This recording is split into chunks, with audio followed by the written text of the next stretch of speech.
Bonjour à tous, bienvenue dans Territoire. Nous sommes dans le Gard, à Caveyrac. Cette semaine, nous allons parler du château de Caveyrac, qui est l'un des plus grands du Languedoc-Roussillon, en compagnie de Monsieur le maire, que nous rencontrons immédiatement. Monsieur Bernard Bergogne à Caveyrac. Bonjour. Très heureux de vous. Ravi d'être avec vous. Alors nous allons parler de ce château de Caveyrac qui est en pleine restauration et notamment de cette façade que l'on voit derrière nous qui a été restaurée récemment. Tout à fait. Et on peut s'en réjouir puisque au niveau du conseil municipal, on va dire à l'unanimité, on était tous favorables à la restauration et à la valorisation de notre patrimoine. Donc on a commencé par cette façade puisqu'il y a eu des chutes de pierre et donc il y avait un problème de sécurité important.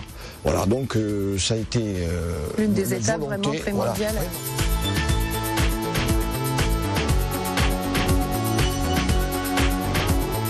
Dans les grandes lignes, nous sommes dans un château du XVIIe siècle qui a été construit par la famille des Boissons, Jacques Boisson, qui était un riche drapier nîmois. Ce dernier achète dans la deuxième moitié du XVIIe siècle une demeure médiévale fortifiée dont il ne reste pas de traces et la transforme en grande demeure du sud de la France, grand château. Et cette demeure-là va évoluer pendant un siècle, puisque à la suite d'une vente du château par les Boissons à la famille Sartre, début XVIIIe siècle, là il va y avoir une vaste opération de travaux qui vont créer un grand parc, un grand jardin avec des bassins, des fontaines, une grande fontaine en exèdre, un jardin d'hiver, un jardin prestigieux, l'orangerie, un bâtiment d'orangerie, une source qui va être retravaillée, transformée avec un aqueduc, un grand réservoir, et là, des annexes à l'avant du château, puisqu'initialement c'est un château en U, vont être construites, et on va vraiment, au milieu du XVIIIe siècle, avoir un château qui sera l'un des plus grands du sud de la France, un des plus prestigieux. Après, le château va tomber dans l'oubli sur les 2 siècles qui vont se succéder, et va devenir en fait un lieu d'habitation commun, simplement pour les habitants de Caveyrac, qui vont pouvoir le racheter en appartement. Et bon an, mal an, il va devenir la mairie, fin 19e à peu près, et à ce moment-là, donc la mairie, la République, devient la propriétaire et va racheter petit à petit des salles, des ailes du château, jusqu'à aujourd'hui. Et aujourd'hui, c'est la mairie de Caveyrac, et il faut maintenant intervenir, c'est ce que nous disons à chaque fois avec le conseil municipal et monsieur le maire, c'est qu'il faut faire quelque chose pour ce château, puisque nous avons un atout à Caveyrac. Nous n'avons pas, disons, d'industrie, nous n'avons pas d'usine, et c'est pas ce que nous souhaitons avoir à Caveyrac et en Bonnage. À partir de là, il faut prendre ce qui est sur le territoire et le transformer en atout économique, touristique et culturel. Donc c'est pour ça que nous avons initié avec monsieur le maire un projet de restauration et de valorisation. Alors ces travaux ont été entamés en quelle année? Alors les travaux ont démarré le lundi 27 août 2012. Je connais la date précisément et même l'horaire. Voilà, donc ça a démarré le lundi 27 août. D'accord. C'était la première tranche des travaux avec la façade de l'aile Sartre. Voilà, et là on se trouve dans cette salle avec la charpente qui a été donc refaite entièrement. Voilà, donc la première tranche de travaux portait sur la réfection des charpentes des toitures et de la façade des enduits extérieurs, puisque nous avions des chutes de pierre relativement conséquentes qui déjà posaient un problème pour la sécurité des passants.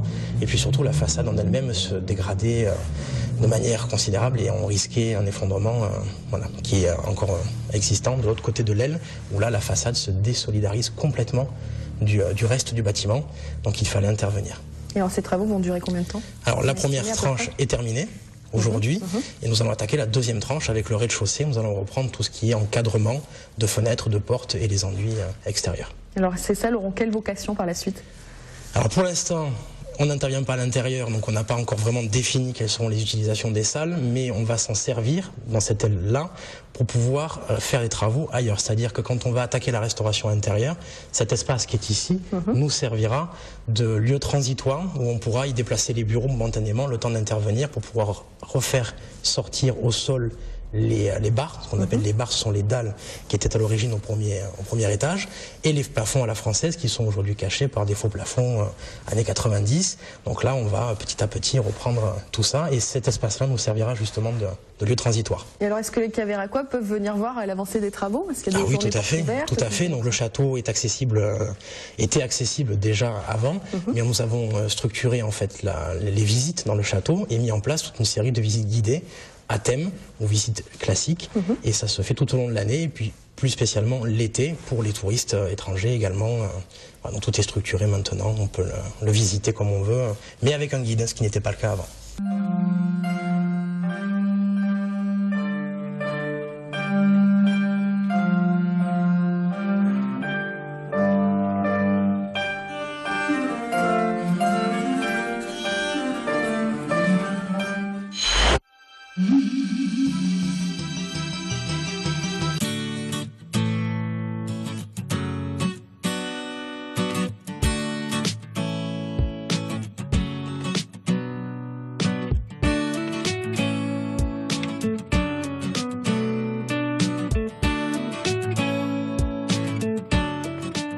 Vous êtes toujours dans Territoire, c'est la rubrique recette du jour. Je suis en compagnie de Jean-Jacques Coquelet, bonjour. Bonjour. Et Guillaume qui va vous assister pendant cette recette. C'est une soupe de roche que vous allez nous proposer. Nous sommes à Bellegarde, à la Halte Nautique. Alors pour trouver le restaurant, on peut peut-être donner un petit tuyau. On ne trouve pas le panneau Halte Nautique, mais... Mais par contre, on trouve voilà l'enseigne donc restaurant.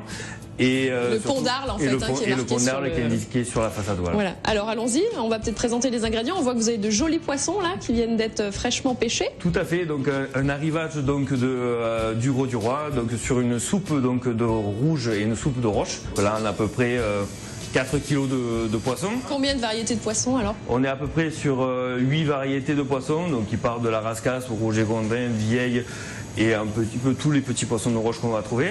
Alors, pour la soupe de roche, donc qu'est-ce qu'il nous faudra comme ingrédient à part le poisson? 1 kg de tomates fraîches, avec aussi 300 g de fenouil frais, 300 g d'oignons jaunes.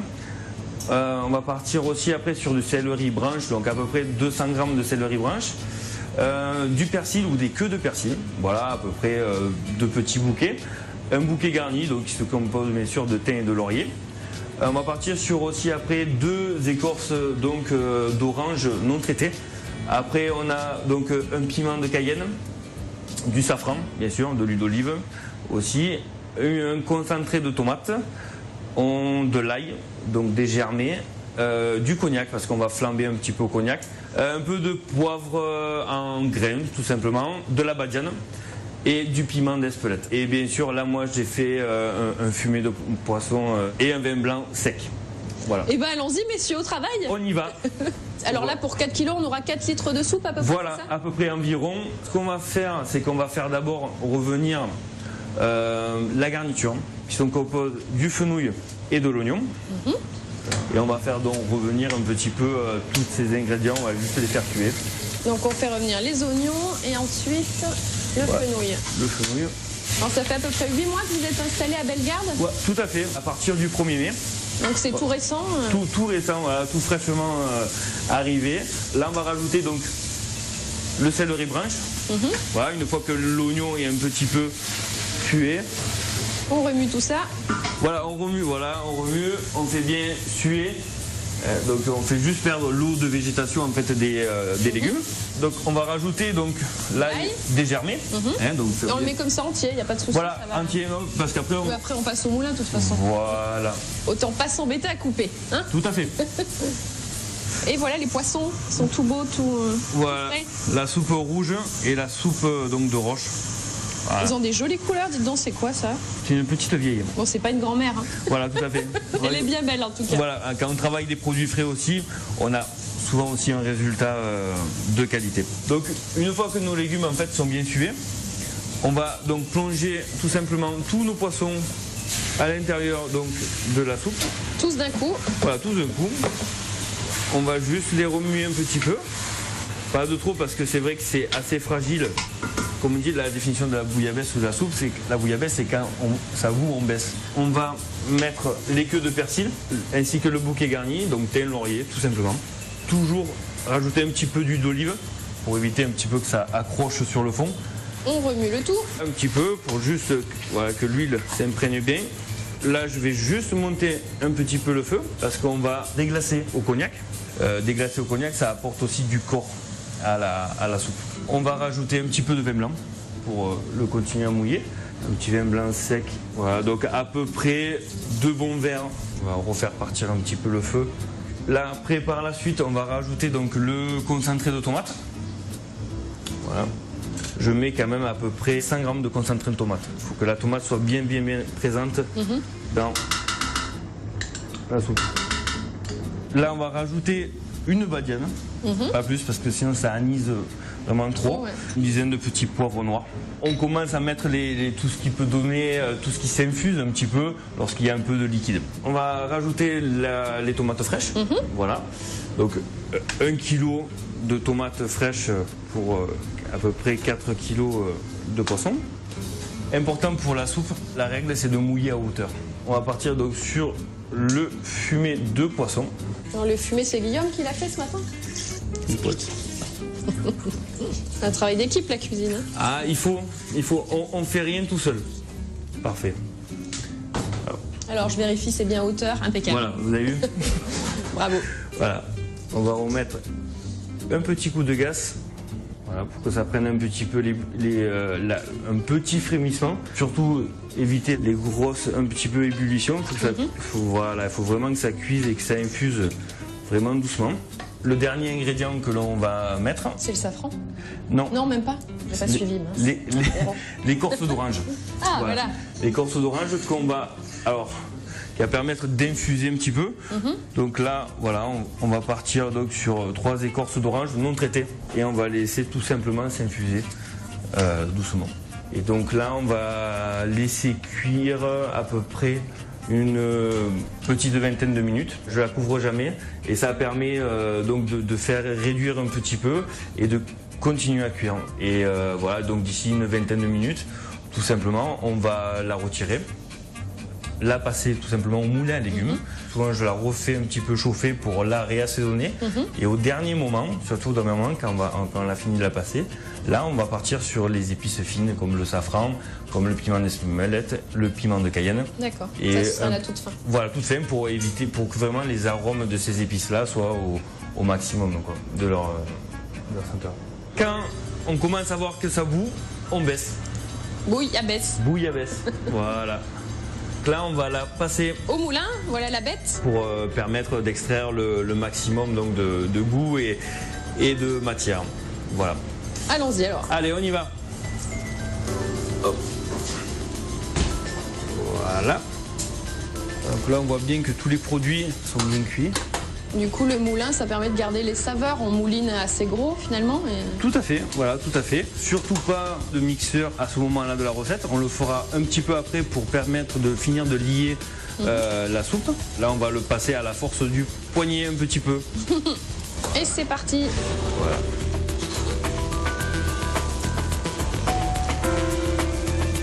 Voilà, on essaye toujours de garder un petit peu le mou, comment on appelle ça, dedans, hein, parce qu'il faut bien extraire tout le jus. C'est là où on va chercher le goût. Hein.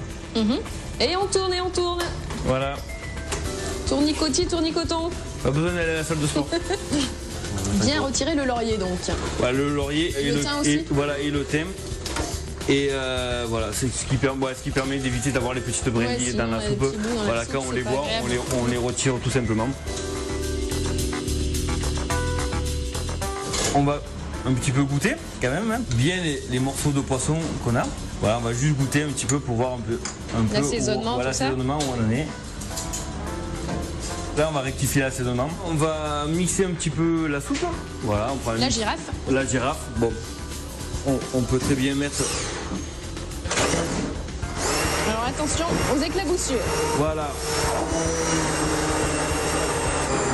Donc là, on lie toutes les aspérités. Hein, on voit que c'est beaucoup plus lisse. Voilà, on voit qu'on commence là à travailler sur la texture. Donc là, moi, je rajoute du piment de Cayenne. Donc après, bien sûr, on l'épice comme on veut à peu près. Là, j'ai dû mettre 4 bonnes pincées de piment de Cayenne. Je rajoute du piment d'Espelette. Pareil, 3-4 pincées. Voilà, il faut que ce soit quand même bien assaisonné. Bien relevé, oui. Voilà, bien assaisonné. Donc là, on va rajouter le safran. On remue tout doucement. Voilà. Je vais juste goûter pour voir le niveau de sel et de poivre à rajouter. Ça goûte. On va rectifier un petit peu avec la fleur de sel, bien sûr, de Camargue. On reste dans notre belle région du Sud. Oui, il faut. Donc on vérifie. Voilà, ça donne un peu plus de corps, c'est parfait. On la remet un petit peu sur le feu. Voilà, on va la refaire un petit peu chauffer. Et après, on va servir tout simplement. Donc avec crouton et aioli évidemment. Voilà, avec crouton, une aioli donc classique, une aioli jaune d'œuf, huile d'olive, un petit peu voilà, huile d'olive, huile d'arachide. Allez, on va servir la soupe. Tout à fait, voilà. Qui est fin prête. Voilà, qui est enfin prête. Qui est bien, c'est de bien remuer pour que tout soit bien homogène. On se concentre. là.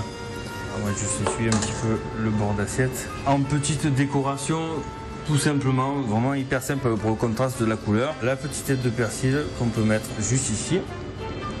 Voilà, un petit tour de moulin. Voilà pour le côté noir. Voilà.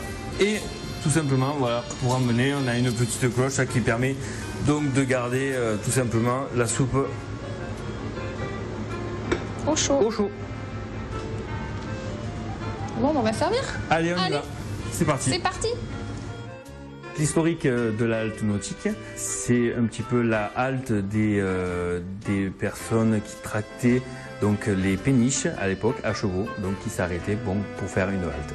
Voilà, donc d'où le nom, la halte nautique. Et du coup, vous avez voulu garder ce côté convivial, du coup, d'où le bar à vin qui va peut-être venir par la suite agrémenter l'entrée du restaurant. Tout à fait, le côté bar à vin, caviste, et au niveau de au niveau des tapas à charcuterie qui va s'accompagner de ces verres à vin. Voilà, donc la soupe de roche de Méditerranée est enfin prête.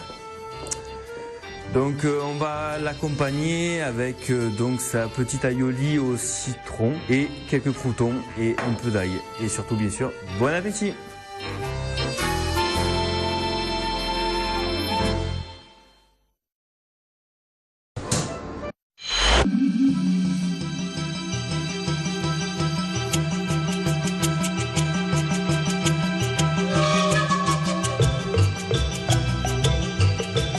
Quels vont être les autres Alors la prochaine restauration, c'est-à-dire ça va être le rez-de-chaussée, puisque vous le voyez sur le champ là, c'est que effectivement le rez-de-chaussée, en particulier tous les encadrements de portes et de fenêtres doivent être repris.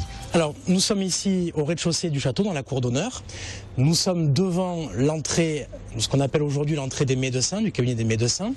Cette entrée-là, cet encadrement, vous voyez là, est un encadrement 19e, donc qui a été repris il y a à peu près donc plus d'un siècle maintenant, et qui n'est pas celui qui correspond aux autres encadrements de fenêtres du château. Les autres encadrements à l'origine, ce sont des fenêtres à meneaux, et ces fenêtres à meneaux, nous avons retrouvé la trace ici, avec donc une bordure là, et de l'autre côté de la porte, à ce niveau, ici, donc le côté droit de l'encadrement. L'objectif est de rétablir l'encadrement 17e pour pouvoir retrouver l'harmonie des façades de la cour centrale, puisque toutes les fenêtres de la cour centrale sont des fenêtres à meneaux comme celle-ci, par exemple, que vous avez là. On voit clairement la fenêtre à meneaux, l'encadrement et la croix ici. Cette réflexion nous permettra également, puisque le château est un lieu de vie, de remettre l'entrée aux normes ERP, puisque les médecins reçoivent des personnes en situation de handicap. À partir de l'inauguration du chantier, les personnes en fauteuil roulant pourront rentrer librement dans le château. Et nous devrions finir fin du mois de juin 2013.